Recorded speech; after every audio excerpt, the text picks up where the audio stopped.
There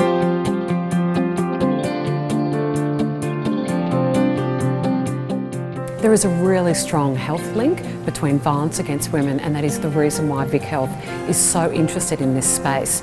We know that women who suffer physical, social or emotional abuse are more likely to suffer from anxiety, depression and have greater risk of mental illness. They're also more likely to undertake risky behaviours like drinking to excess.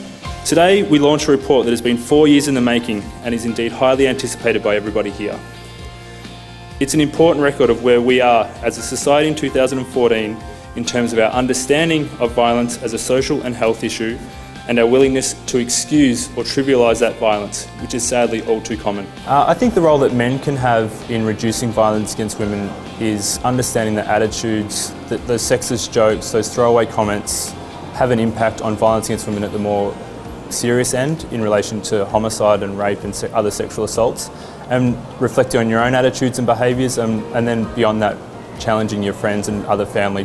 Improvements in attitudes towards violence against women and gender roles contributes to restoring confidence for victims, survivors, that we are moving in the right direction. It is reassuring to hear that overall we do not endorse attitudes that support violence. I think the launch of the survey today is going to provide a great platform for further discussion around the issue. I think it's going to create opportunities for more awareness and education for people to be truly educated on what happens in a situation of family violence or sexual assault. Most people now have a deeper understanding of violence than ever before. They think it's serious and they know that it's a crime. They understand that it's more than broken bones and bruises, that violence can take more subtle and insidious forms. Attitudes towards violence against women are an important indicator of how we're responding to violence within our community. It has important implications for how we think about perpetration of violence and rates of perpetration, for how we respond to victims, and for how we as a community respond to violence when we see it. Clearly we'd like people to report incidents of sexual assault or violence in the home in particular. It gives us the opportunity to wrap support services around people. But again, people sometimes don't feel comfortable with that, so there's a number of agencies that people can ring to get advice and assistance. But I think the most important thing is to actually stand up and seek out that assistance. Women and children don't need to put up with violence or sexual assault. We must change the way some men relate to women. So let me be very clear.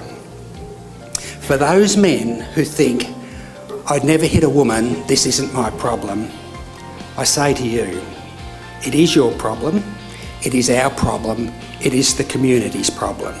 We need to change the language, the attitude and the misogynist behaviour that lies at the very heart of male violence towards women.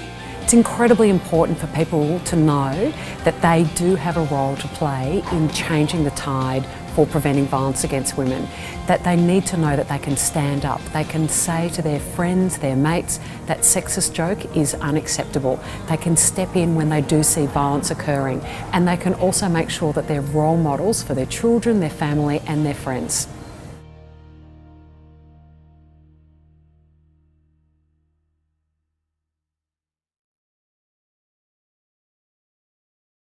Authorised by Vic Health, 15 to 31 Pelham Street, Carlton, Victoria.